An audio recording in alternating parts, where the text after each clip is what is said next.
Hi everyone, Anthony Fantano here, the internet's busiest music nerd, and it's time for a review of the new Blue album, Good to Be Home. This is the latest full-length LP from underground West Coast MC, Bleh. He's got a few really good projects under his belt, especially the ones where he collaborated with rapper and producer Exile, like Smell My Flowers and Below the Heavens. Give me my flowers. Give me my flowers.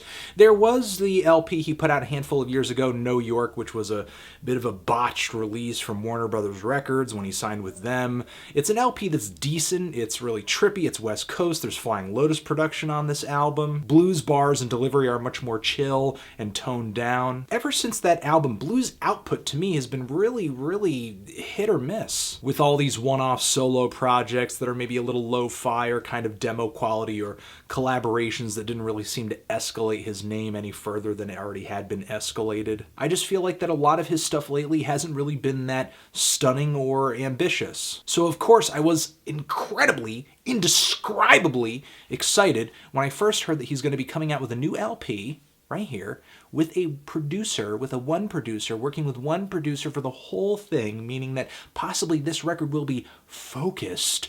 And then on top of all of that, this album was also going to be a double album, which in the music world is basically the mark of ambition. But I did not come out loving this thing. In my opinion, among other things, this record really is overly long, either because there's just straight filler on it, or there are just a lot of songs that pale in comparison to others and just don't keep the heat, don't keep the momentum of the album up. Mostly because of the production. The production on this LP gets so distorted, gets so muffled, that the vocals kind of get lost in the bass. The highs, the treble of these songs doesn't really translate all the time, or it just impedes on the overall quality of the song. There are tracks on here like The West and the 50s, for example, which to me, because of the weak recording, don't really sound like anything other than unenthusiastic demos. I actually was not able to begin enjoying this LP to the slight degree that I do until I threw it on headphones,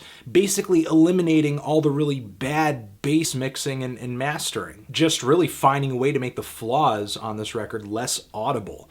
And don't get me wrong, I love fuzzy, warm, slightly lo-fi, left-field hip-hop. It's why I love producers like Madlib and J Dilla. Madlib just came out with a record this year with Freddie Gibbs that is amazing. But right there on Pinata, that's like where the lo-fi line is drawn for me. Go any further down that road, and Freddie Gibbs' lyrics on Pinata are basically inaudible. And Good to Be Home just doesn't step over this line. It rockets past it like it's a finish line. Overall, while I do enjoy the composition of these instrumentals, I think we've got some really great jazz and soul sampling throughout this LP. There's some good keyboard leads here and there. The vibe and the groove of the drums and the rhythms on these instrumentals are pretty good as well. But it sounds like Bombay had no other choice than to take these beats, and in order to carry them from where he produced them to the studio to record them with Blue, he had to put them on the dustiest, crappiest, most warped cassette tape in all of California. The lyrical side of this album is really the winner here, and there we get a lot of braggadocio, some personal looks at Blue's past and present, and a bit of a tribute to the West Coast. There are a lot of West Coast MCs and artists featured in the track listing of this LP. There are also a lot of references to places in California, as well as culture and artists that came out of there, like Dr. Dre, Ice-T, Ice Cube, and the list does not stop there. And even the final bonus track on the first disc of this thing, which I wish came earlier, actually has a bit of a G-funk vibe in the instrumental. To me, lyrically, the most interesting track on this entire LP is The Return, a song where Blue is rapping by himself, and he's essentially rapping about his past, talking specifically about his name, how he was given this nickname, he came up with it, despite the fact that there were Crips and just people in general asking why his name is Blue, is there any kind of gang affiliation, so on and so forth, saying that he never gangbanged, and talking about how he stuck with that name despite all the drama around it and how he loves where he's from, and so on and so forth. It's a beautiful tribute, and it's one of the few moments on this LP where I think the instrumental is great, and the lo-fi production really works in favor of the weeping horns and strings. Then you have posse tracks on here like Boys in the Hood, which features just relentless verse after verse after verse from West Coast rapper Fashawn, among others. And everybody is pretty much rapping about growing up as kids, respectively, talking about Saturday morning cartoons, there being parents who are also addicts. And for the most part, it's really the tracks that have the most MCs on them, like 3 or more,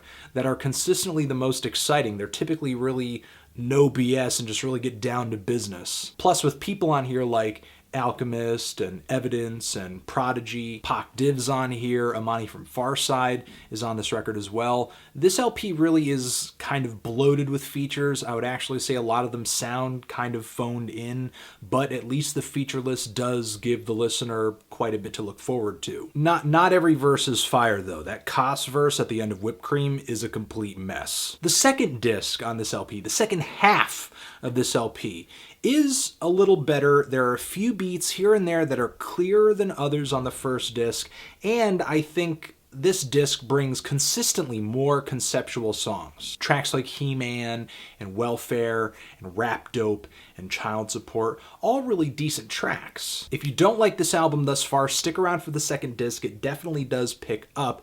And if you do like this album, well, you're in for a treat. But still, in my opinion, the second disc of this album still suffers from most of the issues that plague the first disc. A little filler here and there, a few features too many, the recording quality really destroying the momentum of these songs. Still, there were shining moments on this record though, where I thought Blue was delivering some of his best material, and in a sense I did get an ambitious project. And even with some of the tracks that I thought were just okay, I was imagining myself in an alternate universe where this song was actually recorded really well, and it sounded pretty good there. At the end of the day, while there are a lot of qualities on this album that I like, this LP just left so much to be desired in terms of just execution. I'm feeling a light 6 on this thing. Transition, if you've given this record a listen, what did you think of it? Did you love it? Did you hate it? Why? What do you think I should review next? And that's it. Anthony Fantano, Blue, forever.